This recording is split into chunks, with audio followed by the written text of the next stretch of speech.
Well, good morning, good people. Mark Holmes here at the Red Brick House. And I'm going to tell you, these floors are put in with old cut nails, which are handmade. They're like railroad spikes. When they built this place, they put the boards on, they're tongue and groove, they nailed those suckers down with those. Well, the nails are up a little bit. And so what we're doing is we are setting the nails down as far as we can. My wonderful bride actually has ordered one of the sofa bed L-shaped for actually this room down here, and Memorial Day sale saved about half of the money on it. So we need to get the floor or get the space cleared out. So what I'm going to do is this room we do need to do one more coat of or touch up plaster, but we can cover the floors with the hardboard and stuff. The other room we have a lot more to do. So what I think I'm going to do is I'm going to rent the floor sander and try and sand it and see how it's actually going to look in here. There are some gaps in here that are pretty wide that I may need to fill in, but we'll see how it looks when we do this. We may end up keeping it just kind of, I don't know. I'm not sure exactly what we're going to do, but I do know that I got to set all these nails before I bring in the drum sander, or else it's going to mess up the sandpaper. We'll go through a lot of it, and that's not cheap. But the house itself, boy, let me get the floor here. The house itself, we've done a lot of great things so far. Yesterday we had the meeting with the Historic Society in here, and that was nice. I don't know why, but my wife never seems, she always gets on me about closing cabinet doors. I have hit my head on this one a couple times because she, for whatever reason, I don't know if that's her way of letting me know I need to close cabinet doors. But I've actually made the drawers for this section right here. I did make the drawer fronts the wrong size, so I'll need to remake those, but it's okay. No big deal, it's just a piece of wood and get some paint on there. But we'll have those in place, and it's nice being able to see the countertop. You can see my wife has got this set up and loves this setup actually as her desk. We're beginning to get some of the trim pieces put in here. I do need to get a few more boards when I go out, so that way I can finish off in here in the bathroom. And that looks so much better just having this put up on the bathroom wall and things there. Can't wait to get the bathtub refinished. And we're starting to do the base molding. Don't have the cap for it yet. I'll probably wait until I go home and go to Smoot Lumber and get it because it'll be cheaper there. And in here I've started doing some of it as well. So I'll need to get some more. I've got to finish spackling and fixing that spot on the wall. But we'll go through and get that stuff squared away. Another thing that I'm doing too right now, and I'm kind of milling around with the floor at the moment because I'm waiting for the stuff to dry. This is actually going to be the top of my drop leaf desk, a studio desk that I'm making for upstairs. And I'm just filling in some of the holes and the cracks and stuff on there. What's going to happen is this is going to be the main top. So when it's not used as a studio, that side will just fall down. It can go against the wall. It's a nice little stand. If we have people over and we need like a serving counter or something upstairs, or a little de facto bar, it can all serve those purposes. But it's on wheels, and when this part comes out, it'll have two legs that drop down for extra support. I can put my computer on here, and this can be moved around wherever I want to be the studio setup. And then that way I don't have to have a studio setup where people have to see my computer, or if we end up having people stay here and I don't want to have people messing with my stuff, it doesn't need to be. It can go inside the cabinet. So trying to make things that are multi-purpose. If I have time, I need to mix up the cement, put in, there's one extra hole back under the deck I want to fill in, and start working on repairing the steps on the deck. In the going down underneath the house. Basically, I'm going to pour a couple of those at a time, let them dry, then I can work on the other ones from there. So it's oh, and I need to sand the two doors right there, the two drawer fronts here for the kitchen cabinets. So we got that done. So we're getting that closer and closer. Now up here, it's been a busy morning already and worked on this late last night. But what we have done, let's turn the lights on here. We've gone all the way across here with boxing it in, and we have boxed in over the fireplace too. The only part that's not boxed in is right here, and I've been wetting the walls down, so I've got a bucket of finished plaster. I'm going to finish plastering that section there, and that will give me all of the first coat of plaster up in here. And this is the base of what I was talking about for the top right there. It's on wheels.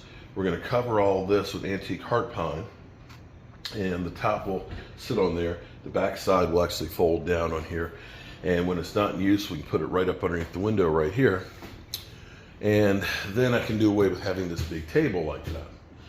So that's what we've got on tap so far today, and we'll see how far we go, see if we get the floor sander and start sanding the floors. But it's definitely beginning to look a lot better. Still got to pull out all these nails in here, but bit by bit, every day, it gets closer. All right, I got work to do. Well, what's up, good people? Mark Holmes here. As always, I want to say thank you all for watching, commenting, subscribing, and being part of the Joe Boo Sports Report, as well as Joe Boo's day job. This is what I have actually, one of the things I've been working on here with the red brick house. This is meant so that way I can do my cooking videos and stuff sometimes when I'm down here a little bit better. This is a truly built for videotaping. Got great natural lighting with the windows that are around and things in here. We've got the stove in between me and you, so that way you can see in real time the cooking and stuff that we're doing. And I think it's a good look. We have our exhaust hood that's right up here, so it's not in the way. I think, well, in fact, we can actually put more lighting right through here. I'll be able to actually mount a camera right here to be able to put while I'm cooking, so you can see it cooking from bird's eye view. I am very, very proud of this kitchen. The only thing I've got left over here to do is I've got to get the drawer fronts here painted, and this one, and my handles and stuff put on here. But to be able to open this up and be able to take something out, to be able to be right here on the stove, to be able to look at you guys as I'm cooking, it's going to be great. I can put my cutting board over here so I can chop up, put it on here, and so on. This is going to be a dream once we get everything put together and finished. And we will, believe me, be doing some really good cooking stuff right here for you guys. So that's what I have right now. And I appreciate you guys. And we will be getting back on track here with the cooking channel. All right, peace.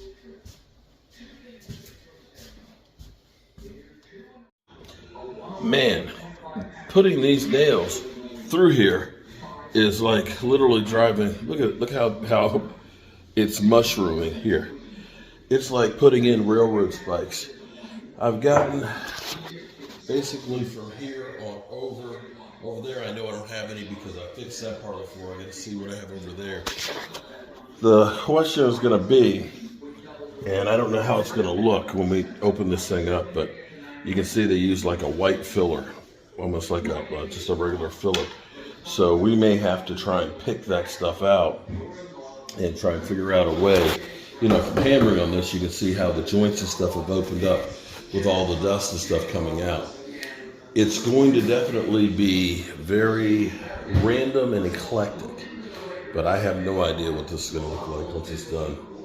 But I do know these nails, they ain't rusted out. Good Lord, they ain't rusted out. You can see all of these like this. I've got to go down through the line and put them in because they will destroy the sandpaper drums. And I've got a lot of cupping that's in here. Some of this you may not be able to take out because you start digging down in here. That might be 1/4 of an inch deep. So we'll see what it looks like when we do it. And then where they filled in with like white filler. Yeah. And then the question will be is, Are we going to try and fill in these, or are we just going to let it go?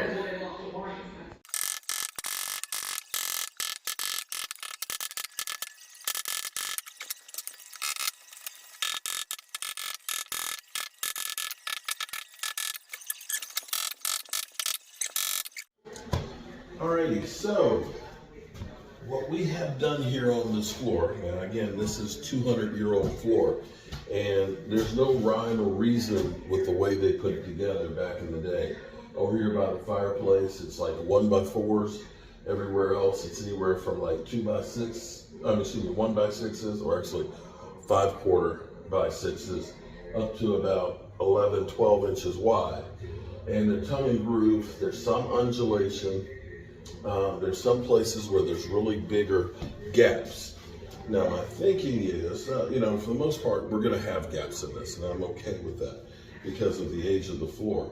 But some of the bigger sections, I think, because I've seen a section where they filled it in with like a white filler, is I may make like a sled for the router and get a pilot bit and just basically take out a section of it and then cut a piece of antique heart pine, put it in there, glue it, and see what it looks like. So I'm going to go ahead and get the drum sander. Drum sanders are much more aggressive than the other one I had, which was like a random orbital 3-head one. That one is okay for regular floors, although it's not as aggressive. It does take more time. This will be a lot more aggressive. Now, I've had to go through because we've got the cut nails that were face nailed into this, and I've gone in and put them in about 1/4 inch or so. So once this is all sanded out, we're gonna need to fill those in and try and make it look a little bit prettier. I will say, right now, just having the floor vacuumed up and cleaned up and the nail set in here, that it looks better already. I can't wait to see what the wood flooring actually looks like up underneath of it. So we're gonna go get the drum sander and get started. All right, so I've been sanding the floors here, and you can see this is with the 24 grit sandpaper. We've had a lot of nail holes that we've had to fill in. What I've done is I've taken some sawdust and I've mixed it with glue to make a putty to fill in the holes. Now, what I found is golden oak is actually not far as color-wise plastic wood, which blends in pretty well. Only problem is right now the little cans of that stuff are $9 a piece. So it'd probably take me about 5 or 6 cans of it. So mixing this up is not a bad way to go. Now the only thing is it'll take longer for it to dry. So I'm going to put it in here tonight and I'll sand it tomorrow morning. And so I'll be mixing up quite a bit of it. But looking at the floor, that ain't bad. For as bad as this floor looked, I thought the cracks were worse than this, but I can live with those cracks. It's an old house. Yeah, a real old house.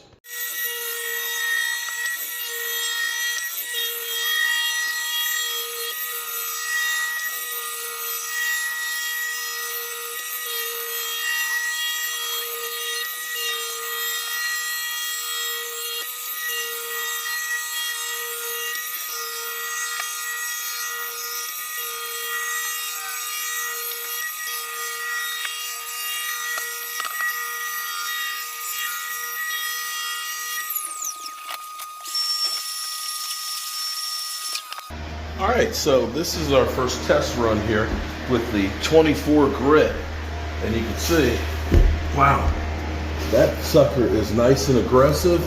It really cut into it. We'll take the edger to go around all this stuff. You can see all the character that's in here. Now the question is, what are we going to do with all of the gaps that are in here? Good question. Now we can take some of the sandpaper and we can make sandpaper with, sawdust with glue and mix and put in there. Or we can use a commercial filler in there, or we could do nothing. Now you can see in here, there's a lot of little nails that we missed. We're gonna go ahead and tack those in, and that's why we're gonna go over the whole floor because you can't see all of them. Go over the whole floor with this first sand pad, and that way if we have any nails, we'll see them, they'll shine, we tap them on in before we put a new blade on it. But not too bad. Now we've got places like right here, you can see how much the difference is in there. I don't know that we're going to be able to get that kind of stuff out, but so far so good. Definitely have flattened it out, and it's going to look pretty when that's out. Okay, back to work.